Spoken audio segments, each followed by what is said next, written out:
Hello, Makani, bonjour. How's Hey, everybody guys. doing out How's there it in doing? the world of YouTube? We are here with a bit. Sorry if we are feeling if our energy is not as woo woo as you guys are used to. It's just that the video that you guys will be watching today is quite an intimate video. One of us gets to share a story with you guys. So, and it's a very personal story. Mm-hmm. So you guys you kind of get a deeper, closer look into, I guess, our lives, and that's a matter of a sense. So if you want to see who and what we are talking about, please stay tuned and enjoy this video. Bye. What's going on? So today is a much different video for us, I think, and this video in particular is Ruvi's video. I think there's a video somewhere that explained to you guys how we're going to be putting out some of our videos, and this segment is a Ruvi segment. So in today's video, it's a very like, we were both nervous, actually. Emotional and very nervous video, but we're just gonna get right into it. I'm going to be having a conversation with Ruvi, and you guys are gonna be hearing just a piece of her life that she believes is worth sharing, right? Yeah. Okay, so anyways, hi. Hello, thank you for interviewing me. You are welcome. So about a year ago, it's almost going to be 2 years now. It's almost going to be 2 years, but about 2 years ago, like, you went through, first of all, you're not even a person who wanted to have kids in the first place. No. Like, you were convinced. I never wanted to be a mom. Yeah.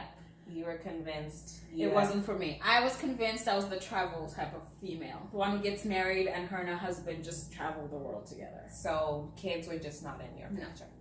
But you actually ended up having a child. Yeah. And but how did that go? Because I know your story, but like, how did that go? Because I know to get to the point that you are today has been nothing short of a monumental journey, right? So how did you get to that point? So for me, I found out I was pregnant quite late in the game. Like I said, I didn't want to be a mom, and I was taking the necessary precautions to make sure I would not get pregnant. However, God gives when He wants to give, and so I found out I was pregnant, I think, at 9 weeks, which is quite late, so that's like already 2 months in. I had just come back from England, and I had been partying a bit, and then I just felt like really off, and then did a pregnancy test, found out I was pregnant. My first trimester wasn't bad, second trimester was all right, and then I come back from Zim, and I went for an ultrasound, and the doctor saw that I had fibroids. So I had 2 fibroids, 4 by 4 centimeters long each, and they were close to the fetus, or the baby, I guess.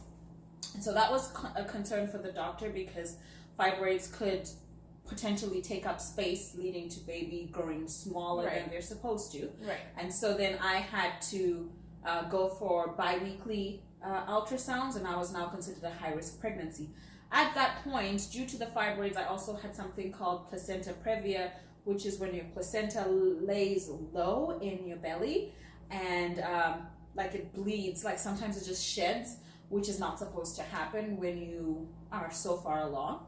And so I was going for bi-weekly ultrasounds. I met with a doctor every week, and the day that I went for my regular bi-weekly check, they used to ask me to drink water. I show up for my appointment, and you should just come every second week, and then they were checking for placenta previa. Well, I already had it, and just to make sure that wasn't going to cause any problems, and the fibroids wouldn't cause any problems. So, but how was that for you in terms of to hear that, okay, you have a high risk pregnancy? So how did that make you like feel, and how did you like operate, like your day to day? Like, were you like super cautious because you're like, okay, so I don't know what to do with this? Like, not at all. So people who know me well enough to know that I always wear a closed face. I never show emotion, and That's so true. for me that was just a regular thing I had to go through. Right. Not necessarily that I wasn't scared, but I wasn't going to show that I was scared. Yeah. I would just pray about it and like, you know what, whatever happens, happens.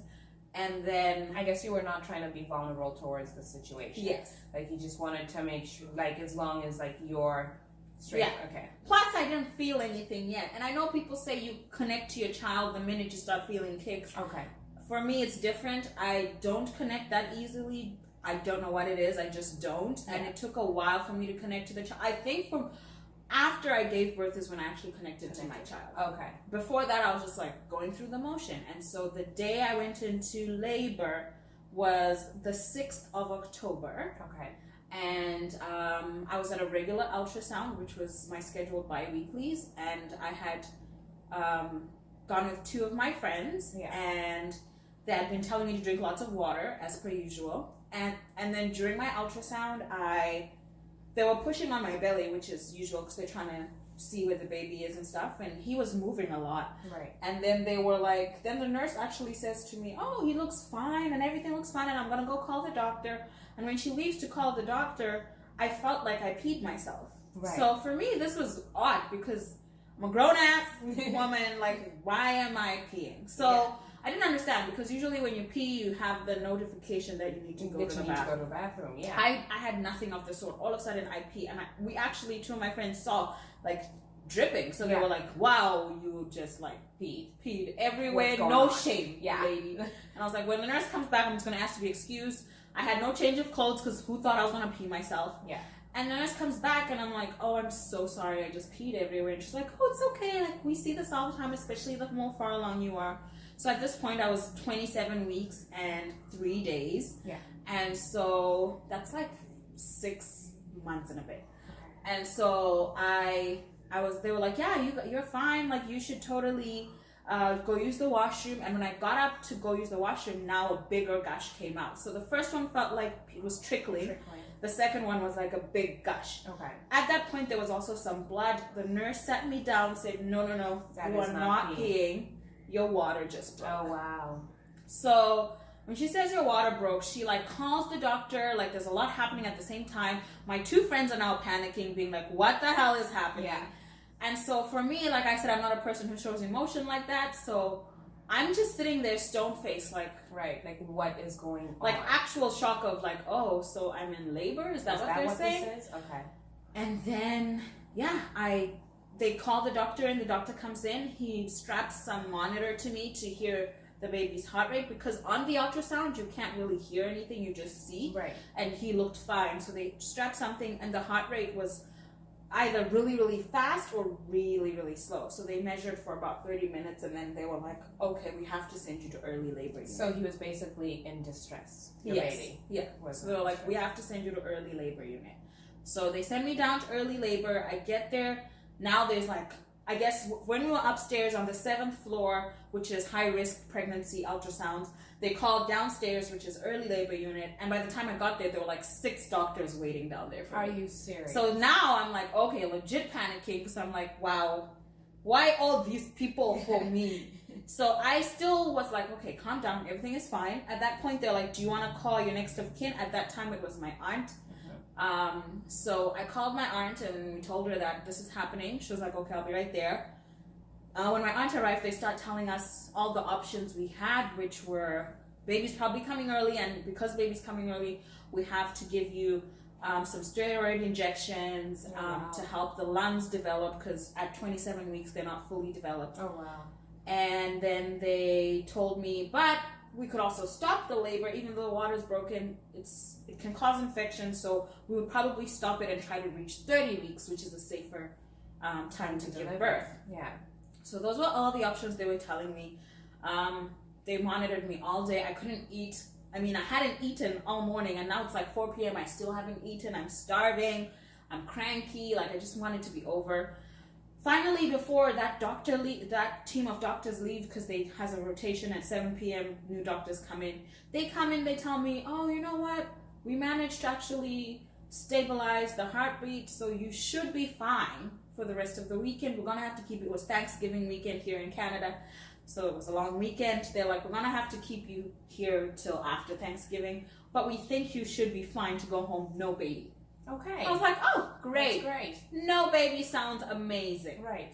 And I mean, they have the steroid injections are awful. They are painful. They're in your thigh. Oh, they're in your thigh. I was about to be like, so where do they actually put in your thigh? It's a big syringe like this, and they push it real slow, and it's thick liquid, so you can feel it sort of like, it's awful. God. And Yeah. they gave me 2 of those. So they were like, you should be fine to go home like Tuesday morning. Everything's great. I was like, fine. I go to bed. At this point, I had been having contractions, but not bad. They felt like regular period pain, which I was used to at that point. So I wasn't really in any pain. In the nighttime now, I think it was 1 o'clock in the morning.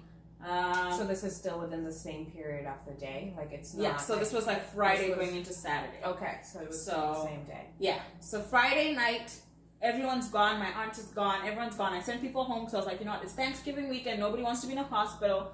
I'm fine. Y'all go. I'll sleep. I'll see you in the morning. 1 o'clock in the morning, the whole night I was connected to this heart rate monitor for the baby that was on my belly. 1 o'clock in the morning, I sat up in bed, and the pain I was experiencing, there is nothing like it. So what was that? Was that like... It was, I don't know, like it felt like it was in my back, like my lower back, and all the way in my belly. It was just like searing. So that must have been like a contraction. Yeah, now I was having actual proper contractions. So I sit up and I'm like in so much pain. And all along during the day, I had been told to wear birthing pads to see if I'll have any blood. And if I have blood come out, then they knew that we were in a bad place again. Okay. So I had no blood during the day besides when I actually had my water break. And now when I sat up, I decided to go to the bathroom because the pain was so bad that I felt like I needed the bathroom. And then I saw all this blood on my birthing pad. I called for the nurse. She came in. She sees it on the monitor too that the heart rate has been dipping significantly. And she's like, I think the baby wants to come, and I'm gonna have to call the doctors. The doctors come in. The rest of the night, they had to give me the second steroid shot. So steroid shots have to be 24 hours apart. But because of my situation, they had to give me the second one within like the 10, 12-hour period, which is not normal. And so they shot up the second one, and they're like, we just need this one to work. So we're gonna try and keep pushing until we can't anymore. Yeah. And so the rest of the night, I was just laying there, and the doctors would come check on me. So were you still having contractions in between? Like after that first big one, you were now. I was now having every 20 minutes, every 30 minutes, I'll feel a big one. Then 5 o'clock in the morning, the doctors come in. They're like, the steroids should have worked by now. So we're gonna check if you're dilated, because I had initially said I would like to do a natural birth. Okay. And so they wanted to see if I was dilated enough to do a natural birth. I unfortunately was not. I think I was only 5 centimeters, and usually it's like between 8 and 10 that you're at a good point. And so they were like, oh, you're not dilated, and we can't wait much longer. So they're like, it might have to be an emergency C-section, and they explained it all to me. And they took me back to, because I had a room the night before, and now they're taking me back to the early birth unit, and I forgot my phone. So now I can't text my aunt or my husband to tell him that, oh, yesterday was a false alarm, baby is actually coming. So whilst you were going through all of this, where was your husband? He was in the UK. He was in England, so I was by myself. And up to this point, like the day before, I'd been surrounded by friends and family, and I felt okay. But now was the point I felt the most alone. Like I was actually alone. Like I was like, wow, there's nobody here for me. It's like 5 o'clock in the morning, and I'm going to just be by myself through the birthing experience. And then they took me to the early birth unit again. They're like, oh, we're going to call your aunt because she is listed as your emergency contact. They couldn't get a hold of her because it was so early in the morning. They finally got a hold of her around 9 o'clock, and they're like, yeah, we're going to have to do a C-section. We're prepping everything right now. She just has to take one last drink, which was for brain development. It was like a magnesium drink. They're like, she's going to take that just now, and then we're going to wheel her down to the labor room or whatever, where you give birth, the theater room. And then they were like, yeah, so we're doing that. And then my aunt was like, I'll be there as soon as I can. Unfortunately for her, when she arrived, I was already in the room, and everyone in there is like completely sanitary, dressed up and stuff. So she wasn't allowed in until after they had actually taken the baby out. She came in when they were not stitching me up. So you really were alone, even through the birth I was completely alone. I was surrounded by a team of 12 people, medical professionals, but none of them knew me personally. Yeah. And did that make you feel a certain way at that moment, or were you just going through the motions? I think I was still in shock, so there was no like feeling of anything up to the point where they showed me my son. Is when I broke down. That's when I was like, oh my god, like I just gave birth and I don't know how to be a mom yet. I haven't even wrapped my mind around the fact that I was pregnant. Now I'm a mom. Now I just had a C-section. It was just a lot happening at the same time. And so, yes, I had a C-section because he was so small. He was 860 grams, which is under 2 pounds. And because he was so small, they had to put him in a plastic bag, which sounds awful. But this plastic bag is like a medical plastic bag, and it keeps the heat trapped because they try to simulate the mom's womb. And so he was put in this plastic bag. And so when they brought him for me to see him the first time, he was in a plastic bag, which is actually terrifying to see your child in a plastic bag. And that's how I saw him. And then they took him away. What went through your mind at that point? That's when I broke down. That's when I was like crying. Yeah. And then when they took him away, I only saw him for like a split second because like they needed to keep everything sanitary. And then they took him away, and then my aunt came in, and then they started stitching me up. They explained that they were stitching me up. They explained at that point that they were going to try to take the fibroids out because they could see them. However, because I had just had such a quick and traumatizing experience, they decided not to because they felt like my recovery time would be even longer than the 6 weeks. So they were like, no, we're not going to actually touch those because they're quite far up and we don't want to mess anything up right now. So they just cleaned out my womb, and then they stitched me up, and then I was taken to recovery. I was given an epidural, so I felt no pain after 6 o'clock in the morning. So from 6 till 10, which is when I gave birth, I felt nothing. And now, for me to go see my son, I had to be fully able to move. And an epidural paralyzes you, so I could not move.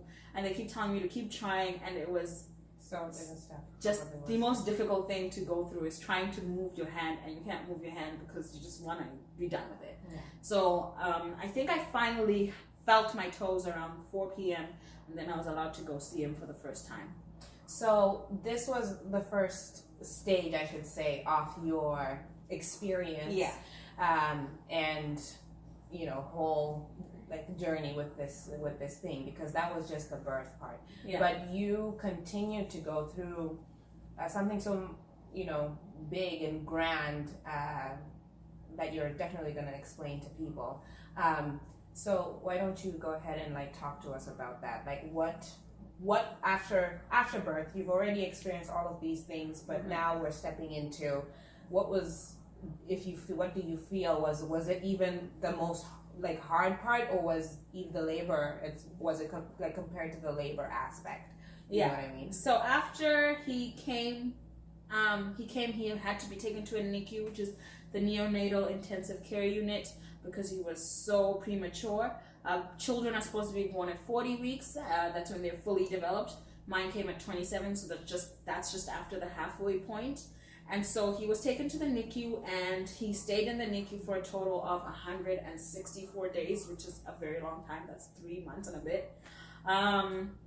And the entire time he was in the NICU, he got really, really sick. So my labor pains are nothing compared to the actual heartache I experienced when my child got sick. So he had a really severe premature disease. It happens to preemie babies, and it's called necrotizing enterocolitis.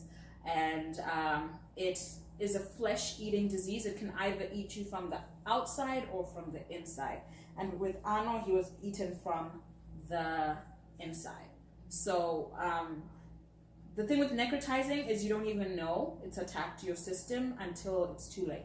So they only noticed that he had necrotizing after his his platelets, his blood levels, everything was just dipping. Right. And it didn't make any sense. Right. So that's when they started doing ultrasounds and scans and everything to see what was going on the inside.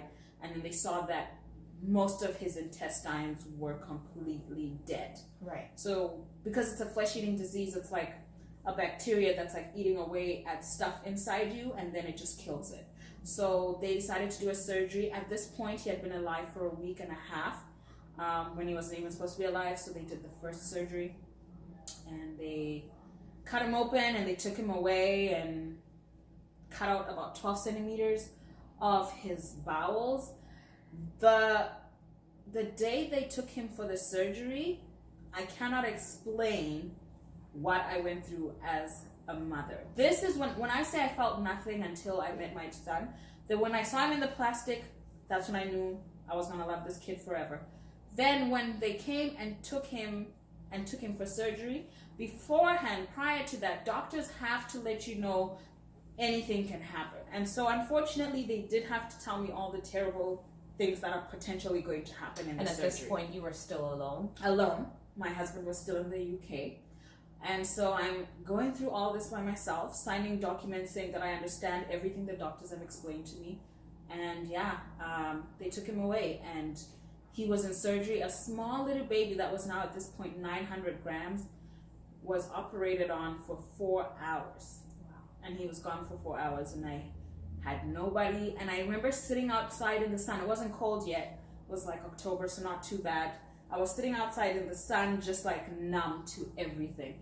You know, when like people just pass you by and you don't even actually notice like there's people around you. Right. I swear my phone rang. I didn't even know that I had a phone at that point. It was just a lot. Yeah. But yeah, so he had those surgeries. He had to have a total of 4 to totally fix everything. But yeah, we'll share some of the little pictures here. Yeah, for sure. But yeah, that's basically my son's story and my story of how I went from having a totally what I thought normal pregnancy to all of a sudden having a premature child, having to deal with the fact that I have had a C-section, and most C-section moms, you can attest to this, you're supposed to rest. I couldn't rest because my child is in the NICU. So I would be in a NICU setting all day long, sitting up, trying to help with the nurses, learn about this, learn about that, and just be in pain. So my recovery time took much longer than it was supposed to. Yeah. And it was just, it was a hard time. My husband finally joined me around like November, like end of November. And at that point, he still had other surgeries to go through. Yeah. So he had 2 before my husband showed up, and then he had 2 after my husband was here. So how did you feel when your husband finally made it? I mean, my husband was really lucky because when he got here, things were starting to look up. So I felt like he missed a good chunk of it. And as selfish as this sounds, I actually wish he hadn't never come, because he missed so much, and then he came at a good point, and then I was like, you don't even know what I went through, because at this, you can't explain it to anybody. Like, yes, I might have been on the phone with him, talking to him, explaining all the stuff we were going through, but he for you, if you're not actually the one you're experiencing the one who's it, actually in it, and you're the one who's going through it. It's like any life situation. Your mom dies, your dad dies, and people are like, "I'm so sorry, I loved your mom," but it wasn't your mom, though. Exactly. Like, you don't understand the pain. So I felt like, even though he was really supportive and he came through in the end, I still lacked that. Like, I felt that he lacked that bond that I got with my son. And I mean, everything else came to pass. He came out of the NICU end of January 2018. So, and then he's been doing great ever since. He's a great little kid. It's amazing. He's a naughty little kid. A naughty little boy, yeah. A naughty little boy, and he's one of the biggest blessings this community has ever actually had to grace their presence. Okay, but why, after going through all of these things, because it's something so emotional, and it's gruesome, after hearing everything and step by step with everything that you went through, why now to share, and why to even share? So for me, I am pregnant again. Hello, there's another baby in there.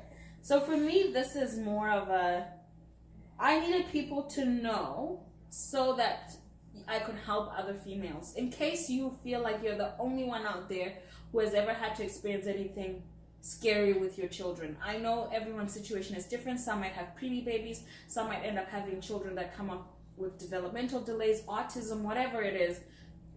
Everyone has their own little struggle. And I just wanted to bring out my struggles so that you guys see that as much as we might laugh, we're the laughing girls, we're the funny girls, we also have real things that go on in our personal lives, and this was one of the realest things for me. And that's another reason that for her and I, why YouTube became so difficult was because we were dealing with so much, my son going in and out of hospital, and it was just a lot to try and come and then laugh online with other people. It was a lot, and that's why I decided to come out now, because I am pregnant again, and for me, I had to let this out so that I can now embrace positivity for this next one. Yeah. Like, it's going to be great. It's actually going to come out on the right time. No more NICU anything. Yeah. And so this is why, for me, I had to bring it out. Just to that awareness that whatever you're going through with your children, or whatever you know, if it's your mom, your sister, your cousin, whoever you know who's going through something with their own kids, there's always someone out there. And it's a lack of knowledge. Honestly, I didn't know anything about the NICU until I had a NICU child. I didn't even know that babies that small could survive. Yeah. For me, when they told me my child was coming out, I was like, oh, wow, that's the end then. Yeah. But like, you know, it's amazing the amount of NICU children that survive and turn out thriving. So that's why I wanted to tell my story, and I hope it helps someone else. Well, thank you so much. This has been like awesome. I know it's a story that, you know, we know between us, but I'm definitely appreciative that some of the people now know about it, and hopefully it can actually go ahead and help you guys, anybody, with any situation, really. And also just to know that we're also human beings and also go through some things as well. I always say this, like, I remember we were doing a video one time, and you were like, describe me in one word or whatever. I know you were like, oh, crazy or whatever. And I was just like, and I was like, strong. That still stands today, because you absolutely went through the most. I'm not gonna cry because, no, y'all ain't about to catch me slipping. So I'm gonna stop the video here. But yeah, no, you're definitely a strong woman. And what you went through is, like, and I know I was also away, like I wasn't even in the country at that time. So to hear you go through everything and then come out on the other side with sunshine and daisies, and oh my God, like our son is like the best thing. Like he's so funny. You guys, he's hilarious, and he is naughty and has so much attitude for a person, but he is a true king, and you know, he's conquered and yet to conquer more. So anyways, guys, hope you enjoyed this video, and comment below if this helps you in any sort of way, and if any experiences you want to share. Like, you know, we're always in the comments, you guys. We love interacting with you guys, so let us know. Okay, bye.